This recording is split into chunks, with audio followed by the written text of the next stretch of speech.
Welcome to YK debate. నేను మీ అనుష. మన దేశంలోకి వచ్చే విదేశీ నిధులపై కేంద్రం మరింత నిఘా పెడుతోంది. విదేశీ విరాళాలపై పారదర్శకత, ప్రభుత్వ నియంత్రణ పెంచాలని భావిస్తోంది. ఇందుకోసం foreign contribution regulation amendment FCRA చట్ట సవరణ బిల్లుని లోక్సభ ముందుకు తీసుకురాబోతోంది. ఎన్జీఓలు, ట్రస్టులు, మైనార్టీ విద్యా సంస్థలు, ఇతర సంఘాలకు విదేశాల నుంచి వచ్చే విరాళాలను నియంత్రించడమే దీని ఉద్దేశం. ఉగ్రవాద కార్యకలాపాలు, అక్రమ మత మార్పిడులకు ఒడిగట్టడం వంటి చర్యలకు విదేశీ నిధులు దుర్వినియోగం అవుతున్నాయన్న ఆరోపణలతో FCRA చట్టానికి సవరణ చేయాలని కేంద్రం చూస్తోంది. నిజానికి గత మార్చిలోనే ఈ బిల్లు లోక్సభ ముందుకు తెచ్చారు. కానీ అప్పట్లో కేరళ అసెంబ్లీ ఎన్నికల కారణంగా ఈ బిల్లును కేంద్రం ఉపసంహరించుకుంది. ఈ సవరణ బిల్లును తెస్తే కేరళలో క్రైస్తవ ఓటర్లు దూరం అవుతారన్న భయంతోనే మోదీ సర్కార్ వెనక్కు తగ్గినట్లు ప్రచారం జరిగింది. కానీ ఇప్పుడు మరోసారి FCRA సవరణ బిల్లును పార్లమెంటు ముందుకు తేబోతున్నారు. FCRA కింద దేశంలో ఇప్పటికే 16,000 అసోసియేషన్లు రిజిస్టర్ అయ్యాయి. విదేశీ విరాళాల కింద ఏటా 22,000 కోట్ల నిధులు వస్తున్నాయి. అయితే ఇది కరడుగట్టిన చట్టమని, ఎన్జీఓలను, మైనార్టీ సంస్థలను హస్తగతం చేసుకునే ప్రయత్నమని ప్రతిపక్షాలు ఆరోపిస్తున్నాయి. విదేశీ నిధులపై కేంద్రం పెత్తనం చేయాలని చూస్తోందని అంటున్నాయి. పేదలకు సేవకు అందించే విదేశీ విరాళాలు ఆగిపోతాయని వాదిస్తున్నాయి. FCRA చట్ట సవరణకు ముందు అయోధ్య విరాళాల్లో అక్రమాలపై చర్చ జరపాలని ప్రతిపక్షాలు డిమాండ్ చేస్తున్నాయి. ఈ నేపథ్యంలో FCRA చట్ట సవరణ బిల్లు తెస్తే పార్లమెంటులో ఏం జరుగుతుంది? ఈసారైనా బిల్లు ఆమోదం పొందుతుందా అనే ఉత్కంఠ నెలకొంది. ఇదే ఇవాల్టి మన డిబేట్ అంశం. ఈ అంశానికి సంబంధించి మనకు విశ్లేషణలో అందించడానికి ఏపీ బీజేపీ నేత మాల్కొండయ్య గారు, అలాగే టీడీపీ అధికార ప్రతినిధి ఉమ్మడి కడపకు అయినటువంటి జిలాన్ పాషా గారు మనతో ఉన్నారు. మరి కాసేపట్లో ఏపీ CPM రాష్ట్ర కార్యవర్గ సభ్యులు బాబురావు చిగురుపాటి గారు, అలాగే ఏపీ కాంగ్రెస్ రాష్ట్ర అధికార ప్రతినిధి షేక్ సైదా గారు మరి కాసేపట్లో మనతో జాయిన్ అవుతారు. నమస్తే అండి, గుడ్ ఈవినింగ్ అండి అందరికీ. మాల్కొండయ్య గారు, ఫస్ట్ మీరు చెప్పండి, ఏంటంటే ఇప్పుడు ఎవ్రీ ఇయర్ కూడా మనకు తెలుసు విదేశాల నుంచి కొన్ని కోట్ల నిధులు స్వచ్ఛంద సంస్థలకి ఇండియాకు వస్తుంటాయి. అయితే దీనివల్ల కొన్ని లక్షల మంది సేవ పొందుతూ ఉంటారు. మరి అటువంటి బిల్లుకు పార్లమెంట్ సవరణ చేస్తూ దాన్ని కాస్త కఠినతరం చేస్తూ మరి పార్లమెంటులో బిల్లు ప్రవేశపెట్టాలని యోచిస్తోంది. మనం చూసాం మార్చిలో కూడా ఈ బిల్లుకి విపక్షాలు అడ్డు చెప్పాయి, నిరసనలు తెలిపాయి.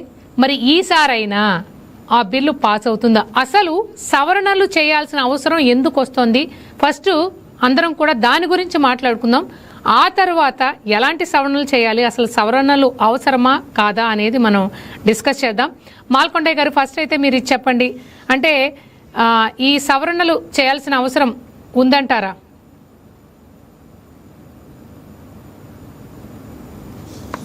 సైదా గారు మీరు చెప్పండి. సైదా గారు, మాల్కొండయ్య గారు. అనుష గారు చెప్పండి. సైదా గారు,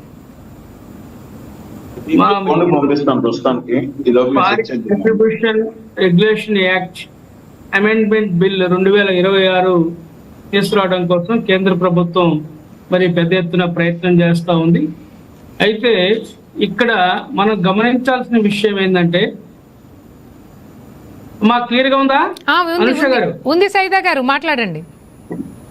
ఇప్పుడు ఈ అమెండ్మెంట్ బిల్లుకు సంబంధించి కేంద్ర ప్రభుత్వం మీరు చెప్పినట్టుగా, మీ కామెంట్స్ లో చెప్పినట్టుగా, గతంలో కేరళ ఎలక్షన్స్ ఉన్నాయి కాబట్టి వ్యతిరేకత వస్తుంది కాబట్టి మరి ఉపసంహరించుకున్నటువంటి మనం చూస్తాం. అయితే సైదా గారు, ఫస్ట్ మనము అసలు సవరణలు ఎందుకు చేయాల్సి వస్తోంది అనేది మాట్లాడుకుందాం. మీరు అనుష గారు, ఒకటి అసలు ఈ FCRA foreign contribution regulation act ఇది దేశంలో దాదాపు 52 సంస్థలకి, ఎన్జిఓస్ కానివ్వండి, చారిటబుల్ ట్రస్ట్ కానివ్వండి, సేవా సంస్థలు కానివ్వండి, మరి బీజేపీ ప్రభుత్వం రాకముందు 2014 పూర్వం 52,159 సంస్థలు ఉండేవి. దేశంలో పేద వర్గాలకు, బడుగు బలహీన వర్గాలకు సేవా కార్యక్రమాలు చేపట్టడం కోసం గ్రామీణ ప్రాంతాల్లో పేదలకు ఉచిత విద్య, వైద్యం, అలాగే వ్యవసాయ రంగంలో శిక్షణ ఇవ్వడం లాంటి కార్యక్రమాలు చేపట్టినటువంటి విషయం మనం చూస్తాము. ప్రధానంగా మన ఆంధ్రప్రదేశ్ ఒకసారి చూసినట్లయితే ఆర్డిటి, రూరల్ డెవలప్మెంట్ ట్రస్ట్, అనంతపురంలో దాదాపు సంవత్సర వ్యయం ఎంత తెలుసా? 700 కోట్లు. బీజేపీ ప్రభుత్వం అధికారంలోకి రాంగలోనే ఆ యొక్క సంస్థ FCRA రద్దు చేసింది, నిధులు రాకుండా. ఈ సంస్థ ఎప్పుడు ఏర్పడింది? 1969లో, అంటే దాదాపు 6 దశాబ్దాల క్రితం మరి ఆ యొక్క సంస్థ ఉద్భవించింది. స్పానిష్ అతను ఫెర్రర్ అనే ఆయన ఈ సంస్థను ఏర్పాటు చేశారు.